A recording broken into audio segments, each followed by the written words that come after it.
दुनिया की नसों में खून की तरह दौड़ता कच्चा तेल और डीजल पेट्रोल। अब तक जंग की मार सिर्फ ईंधन और एनर्जी सप्लाई पर पड़ रही थी, लेकिन अब खतरा आपके मोबाइल और लैपटॉप तक पहुंच चुका है। तैयार हो जाएगी, क्योंकि स्ट्रेट ऑफ हॉर्मूज में बढ़ती तनातनी अब पूरी दुनिया का डिजिटल ब्लैकआउट कर सकती है। अगर आप सोच रहे हैं कि सिर्फ तेल के दाम बढ़ेंगे तो आप गलत हैं।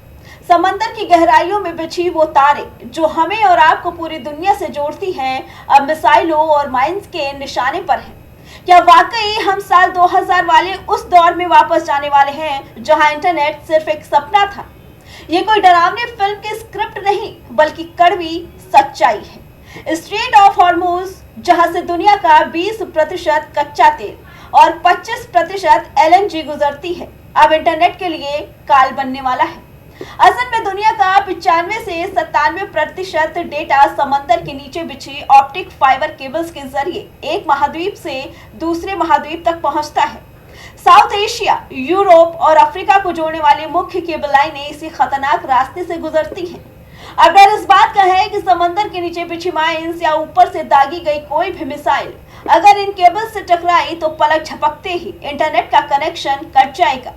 यानी एशिया का यूरोप और अफ्रीका से संपर्क पूरी तरह टूट सकता है।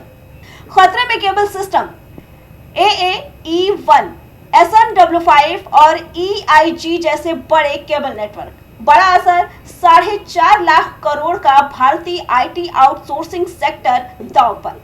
अगर ये तार टूटे तो तबाही का मंजर कैसा होगा, इसकी कल्पना कीजिए। सुबह की पहली चाय से लेकर रात के डिनर तक आजकल 10 रुपए का भुगतान भी हम UPI से करते हैं। तार टूटा तो बैंकिंग सिस्टम सबसे पहले घुटनों पर आएगा। विदेशों से आने वाला पैसा रुक जाएगा। इंटरनेट ठप होने का मतलब यूट्यूब, इंस्टाग्राम और नेटफ्लिक्स पर सिर्फ गोल पहिया घूमेगा, यानी बफरिंग होगी। लेकिन असली चोट अर्थव्यवस्था पर पड़ेगी। भारत का IT सेक्टर जो दुनिया को सर्विस देता है और पूरी तरह ठप हो सकता है। जानकारों का मानना है कि हम सीधे साल 2000 वाले दशक में पहुंच जाएंगे, जहां स्पीड के नाम पर सिर्फ इंतजार मिलता था। हालांकि भारत सरकार हाथ पर हाथ धरे नहीं बैठी है। आशंकाओं को देखते हुए एक वैकल्पिक रूट तैयार किया जा रहा है, लेकिन ये रास्ता लंबा है, जिसका मतलब है कि इंटरनेट की स्पीड बेहद सुस्त होगी। सरकार की प्राथमिकता इमरजेंसी सर्विसेज और डिफेंस को डेटा मुहैया कराने की होगी, जिससे आम आदमी को भारी बफरिंग और स्लो इंटरनेट का सामना करना पड़ सकता है।